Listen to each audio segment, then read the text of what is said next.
Who Said It Draft Edition. I'm going to read the quote, and we're going to see if Big Cat can figure out who said it. First one, we don't know. Life's too short. You don't know how this is going to work. It's people drafting defensive tackles when they already have 2 stud starters. Why are you doing that?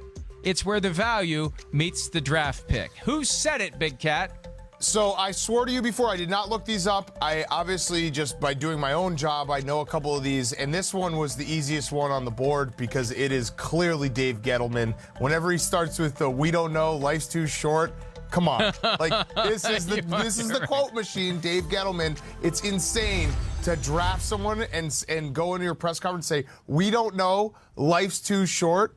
Like, that's crazy. Just take that out of the NFL, the draft. When you're making a huge franchise decision, if you're working in a corporation, you make a big business decision, and your first response is, "We don't know, life's too short."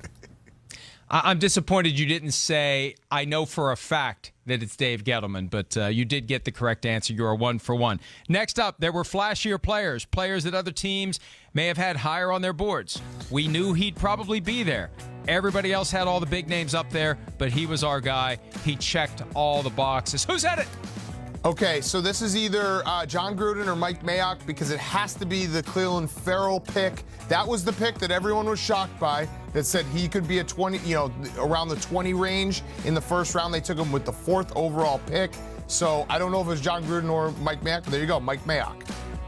There you go. You got Mike Mayock. And it had to be Mayock because Gruden's never going to say it because he's not responsible for anything. It's always somebody else's decision. True. So let somebody else go out and defend the decision. So, yes, Mike Mayock was the one who defended the decision. All right, next up.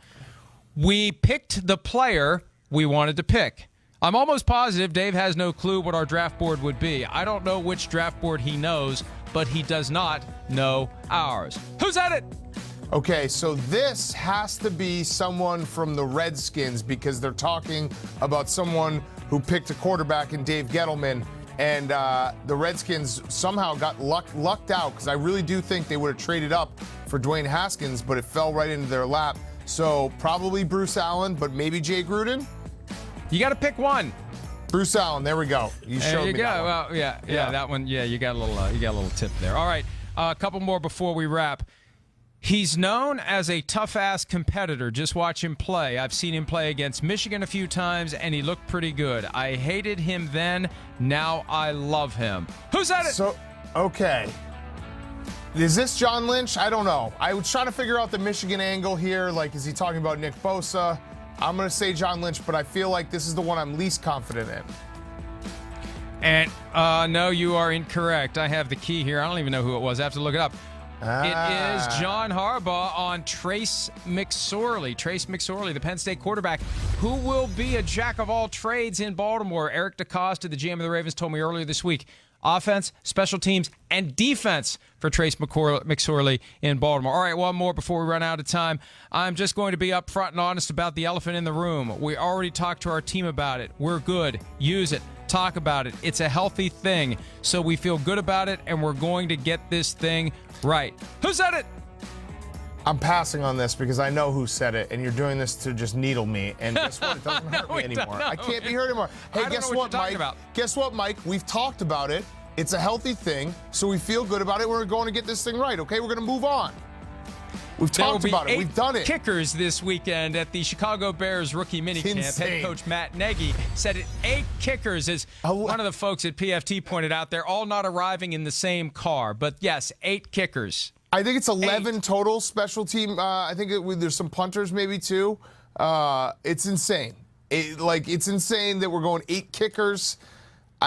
Whatever. We've talked about it, Mike. You can't live in the past. You can't sit here and live in the past, talk about double doinks. You can't hurt me anymore. We're closer to the season than we were to the double doink. I don't know my math on that, but it feels like that's correct. So I'm ready for 2019.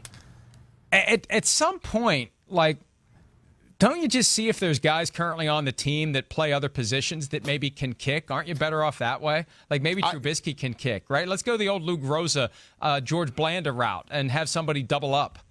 I wouldn't be shocked if Khalil Mack or Tariq Cohen, both just phenomenal athletes, could kick a football farther than Cody Parkey. I just don't know. And I like the idea of bringing in that many guys and basically having a gong show, because if you can win that reality show competition, if you can step up and make the kicks when all these other guys are trying to make the kicks, then maybe you'll be able to make a kick during a game. I think it's a fairly simple piece of logic. Yeah, it's a piece of something. The Bears are doing smart things. It's a new day. The Bears are doing smart things. Hi, I'm Mike Tirico, and thanks for watching. Make sure to hit subscribe for the latest news and highlights from NBC Sports.